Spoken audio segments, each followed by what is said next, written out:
नमस्कार मित्रांनो, भारतातील प्रमुख मुस्लिम धार्मिक नेता मोहम्मद मदनी यांची अशी तक्रार आहे आणि ते वारंवार बोलून दाखवतात की भारतात कुठेही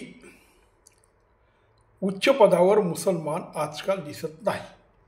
मग ते कुलपती असो, राजदूत असो, एखाद्या राज्याचा राज्यपाल असो किंवा मुख्यमंत्री किंवा पंतप्रधान पद आजपर्यंत कुठल्याही मुसलमानाला दिले गेले नाही.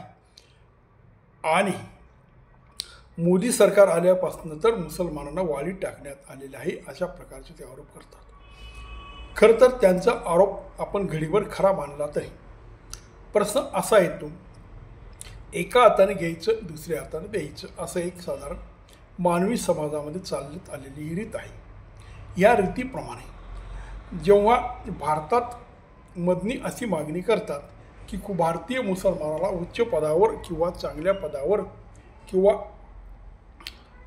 सरकारी की देश चालवण्यासाठी जे सक्षम लोक असतात ते जे पदावर बसलेले असतात, तसं पद मुसलमानाला मोदी सरकारने दिलेले नाही. आता ही जेव्हा मागणी ते करतात आणि बहुसंख्य भारतात असणारे हिंदू असून त्या ठिकाणी मुसलमान अल्पसंख्याक आहेत, तेव्हा त्यांची मागणी अशा पद्धतीने येत असेल तर मग ज्या ठिकाणी बहुसंख्य मुसलमान आहेत त्या ठिकाणी दुसऱ्या धर्मियाला असं पद देण्यात आलं आहे का, असं जेव्हा आपण त्यांना हा प्रश्न विचारू तेव्हा त्यांचं काय उत्तर आहे. आणि आपण जे इतिहासात डोकावत असताना आपण असं बघितलं की या 55 मुस्लिम देशामध्ये कुठलं असं पद इतर धर्मियाला देण्यात आलेले आहे. आजचं जवळचं पाकिस्तान बघा, पाकिस्तानच्या 70 वर्षामध्ये कुठं मुख्यमंत्री हिंदू झालेला आहे किंवा ख्रिश्चन झालेला आहे. त्याच पद्धतीने इराण, इराक आणि जे बहुसंख्य अरब देश आहेत या ठिकाणी हे पद तर जाऊ द्या, पण इतर धर्मियांना राहण्याचा नीटसा अधिकार नाही. त्यांच्यावर कशा पद्धतीने जुलूम केला जातो, त्यांचं कन्व्हर्शन कसं केलं जातं, त्यांच्या बायका मुलींना कशा पद्धतीने पळवून त्यांचे म्हाताऱ्या लोकांची 15-16 वर्षाच्या मुलीचा विवाह केला जातो, हे सगळं आपण रोज बातमीमध्ये बघतो. आणि ज्याला इतिहासाची खोल बऱ्यापैकी जाणीव असेल, ज्याने मुस्लिम देशांचा बऱ्यापैकी इतिहास वाचलेला असेल, त्यांच्या असं लक्षात येईल की कुठले अधिकार बिगर मुसलमानांना त्या देशामध्ये देण्यात आलेले नाही. पद तर जाऊ द्या, मुख्यमंत्री पद तर सोडूनच द्या, पण साधे अधिकारसुद्धा ज्या समाजाला मिळत नाही त्या समाजाने बहुसंख्य असणाऱ्या दुसऱ्या समाजाच्या देशामध्ये अशी मागणी करावी का.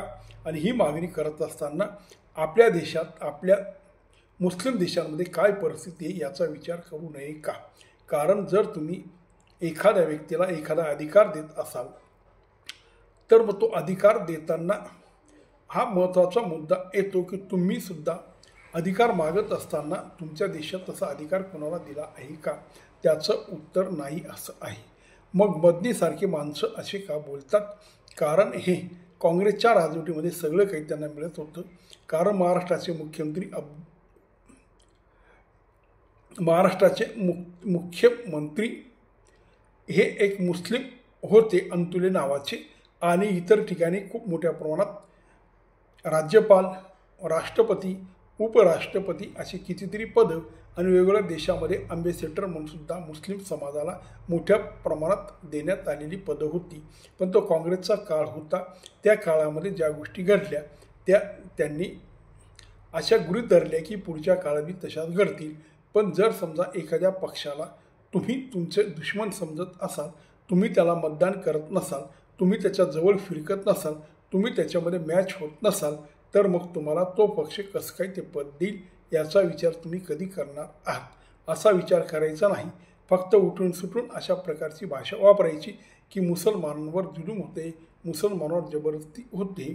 पण मित्रांनो, तुम्ही तुमच्या मुस्लिम देशामध्ये त्या समाजासाठी, हिंदू असतील, शीख असतील, ख्रिश्चन असतील, यासाठी तुम्ही काय करताहेत हे तुमचं बघायचं काम नाही का.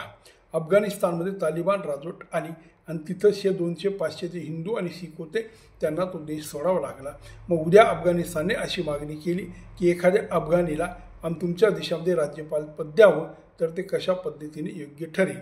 तेव्हा मदनीने अगोदर आपल्यामध्ये डोकावून बघितलं पाहिजे. आपला जो धर्म आहे त्या धर्माचे जे देश आहेत त्या ठिकाणी जर दुसऱ्या धर्माला तशी वागणूक मिळाली असेल तर तुमचा तो अधिकार ठरतो. तशी वागणूक तुम्ही देत नाही आणि ह्या ठिकाणी पहिल्यापासून काँग्रेसने लाडावून ठेवलेले हे लोक आता मात्र मोठ्या प्रमाणात असंतुष्टपणा दाखवतात आणि मोदीला दोष देतात. यात मोदीचा काही दोष नाही. जो दोष असेल तो तुमचा आहे. जेव्हा तुम्ही अशा पद्धतीची मागणी भारतात करत असताना तुमच्या धर्माचे देश आहेत त्यांच्याकडे सुद्धा तशी तू मागणी केली पाहिजे की जे अल्पसंख्याक लोक असतील त्यांना सुसह्य जीवन जगण्याची संधी द्या. त्यांच्या स्त्रियांवर त्यांच्या मुलींवर अत्याचार करू नका आणि त्यांना वेगवेगळी पदं देताना धार्मिक भावना ठेवू नका. असं जेव्हा तुम्हाला सांगेल तेव्हाच तुम्हाला तो अधिकार राहील की भारतात अशा प्रकारची मागणी करायची. नमस्कार.